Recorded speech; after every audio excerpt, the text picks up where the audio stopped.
Le baptême est cet autel où Dieu nous regarde comme morts avec Christ et où nous entrons simplement en disant « Cette position que Dieu a voulu, en ce qui me concerne, c'est celle que j'accepte maintenant. » Et je rends témoignage ici, et par ce baptême, au fait que j'ai accepté la position désignée par Dieu pour moi, à savoir que dans la croix, j'ai été amené à la fin de moi-même.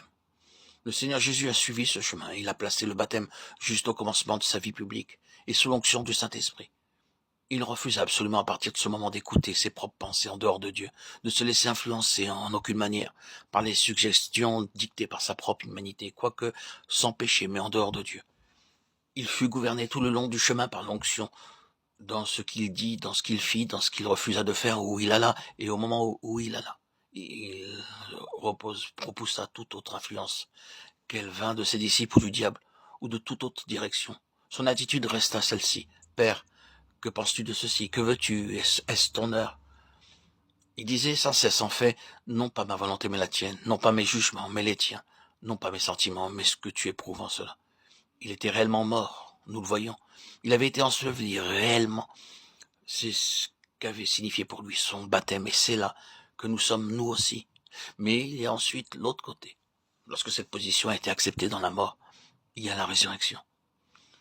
Cependant, comme nous l'avons dit, c'est la résurrection en Christ, et au point de vue de Dieu, c'est la résurrection non seulement en Christ, mais sous la souveraineté de Christ, la tête, ou en d'autres termes, sous l'autorité pleine et finale de Dieu, investi en Christ, de sorte que Christ soit notre pensée, que Christ soit notre gouvernement, sa souveraineté.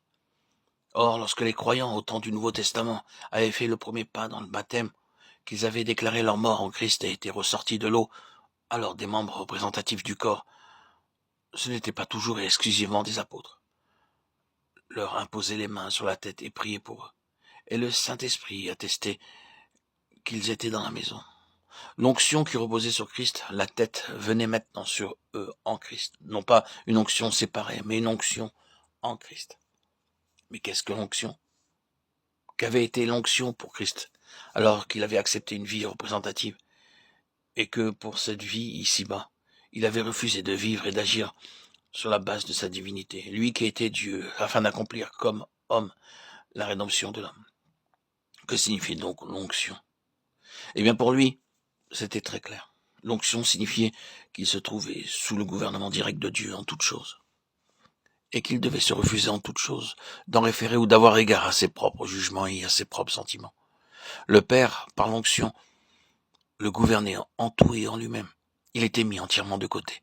Et quand il dit, si quelqu'un veut venir après moi, qu'il renonce à lui-même, qu'il se charge chaque jour de sa croix, qu'il me suive, ou encore, et quiconque ne porte pas sa croix, ne me suit pas, ne peut être mon disciple, Luc 9, 23, 14, 27.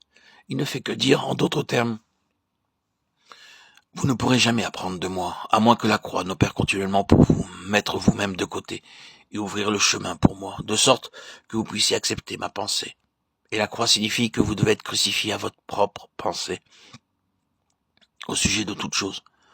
Il faut que votre propre pensée passe à la croix. Il faut que votre propre volonté passe à la croix.